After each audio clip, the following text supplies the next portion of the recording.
Москва шаарынын тургундары Қазақстан границага чыгып келүү кирди чыкты кызматын сунуштайбыз. Эң негизгиси сиздин үйүңүздүн дарегинен алып кетебиз. Ыңгайлуу жана комфорттуу автоунаалар, тажрыйбалуу жана кичипейил айдоочулар кызматыңыздарда.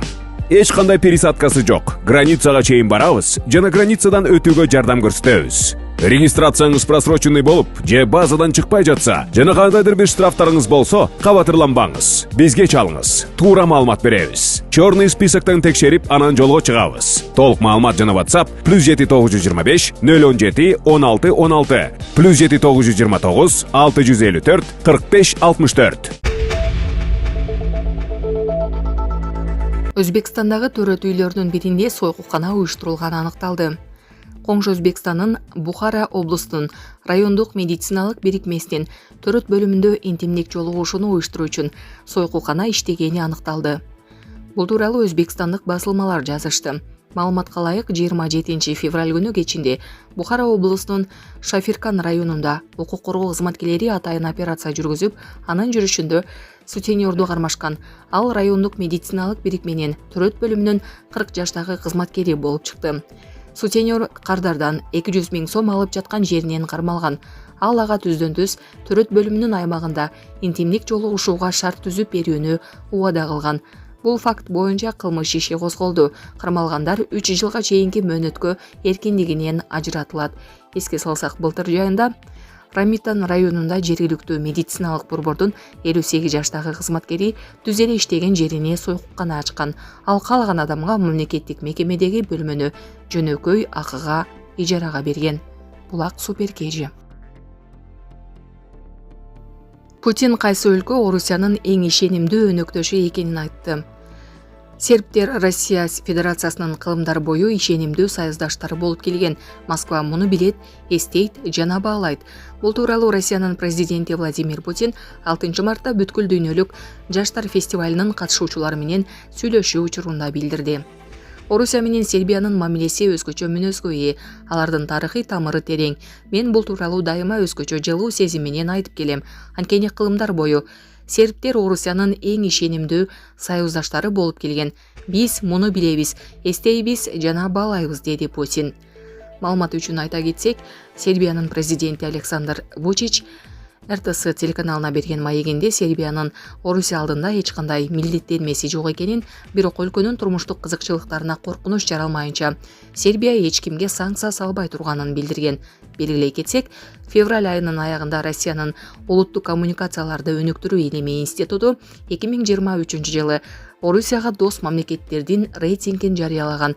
Биринчи орунда 87,6 упай менен Белоруссия турат. Булак Назар Ньюс кежи. Энергетика министрлиги жарыкты чектөө токтотулганын билдирди. Кыргызстандын энергетика министрлиги 8 марттан баштап жарык өчүрүү токтотулганын билдирди. Аба ырайы ысып, электр энергиясын керектөө кыйла азайгандыктан жөнгө салуу иш-чаралары жыйынтыкталганын маалымдады. Расмий эсепте ушул күндөрү электр энергиясынын керектөөнүн орточо суткалык көрсөткүчү 61 миллион 117 000 киловатт-саатты түзүүдө. Күн суук кезде ал 70 миллион киловатт-саатка чейин жеткен. Марттын башында Кыргызстанда 2 негизги ГЭСти реконструкциялоого байланыштуу жарык өчүрүлө баштаган. Бул жагдай карапайым калкка түйшүк жаратып, наразычылыктарга себеп болгон.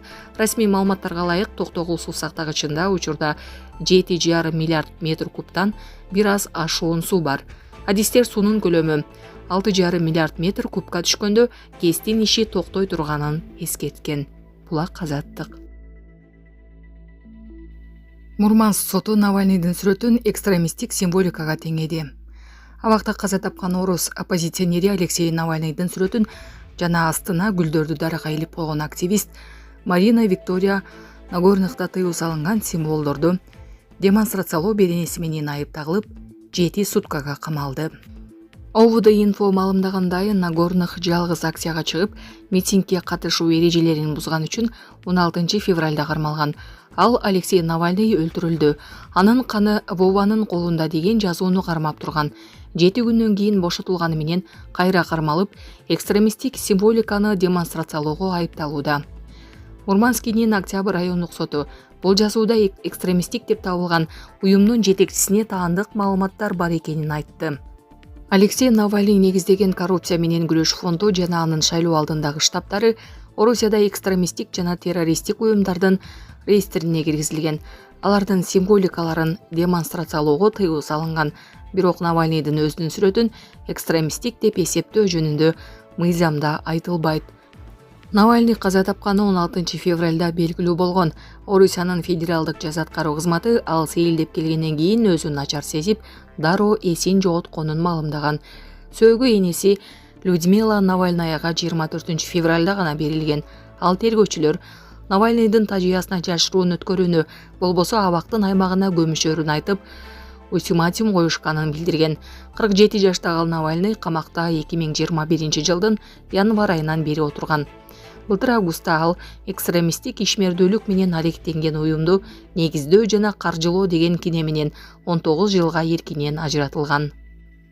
Буга чейин Евроша иши боюнча айыпталып 9 жылдык жазасын өтөп жаткан. Орусиянын жогорку бийлигиндеги жемкорлук тууралуу ачык айтып келген Навальный өзүнө тагылган айыптарды четке каккан. Ал 2021 жылдын башында Орусияга Германиядан дарылануудан кайтып барганда кармалган. Бир катар укук коргоо уюмдары Навальныйды саясий туткун деп таанышкан. Булак Азаттык. Мусулмандардын ыйык Рамазан айы башталууда. 11 мартта ислам дининдеги ыйык Рамазан айы башталууда.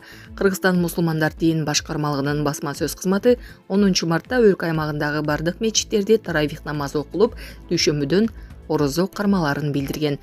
Бул айда мусулмандар 30 күн орозо кармап, таң аткандан күн батканга чейин тамактанышпайт, суу ичпейт. Рамазан айы бул жылы 10 апрелде айт майрамы менен жыйынтыкталат. Айдын чыгышына карап, бир күнгө айырмаланышы мүмкүн. Ар кандай маалыматтарга ылайык, ислам динин дүйнөнүн 120дан ашык өлкөсүндө жашаган 1,5 миллиардка жакын адам карманат. Ал арада Газа тилкесиндеги атышууну Рамазан айында токтото туруу жөнүндө сүйлөшүүлөр АКШ, Египет жана Катардын ортомчулугу менен уюштурулууда. Азырынча андан майнап чыга элек. Израиль соңку сүйлөшүүгө өз делегациясын жөнөтпөй койгон. Булак Азаттык.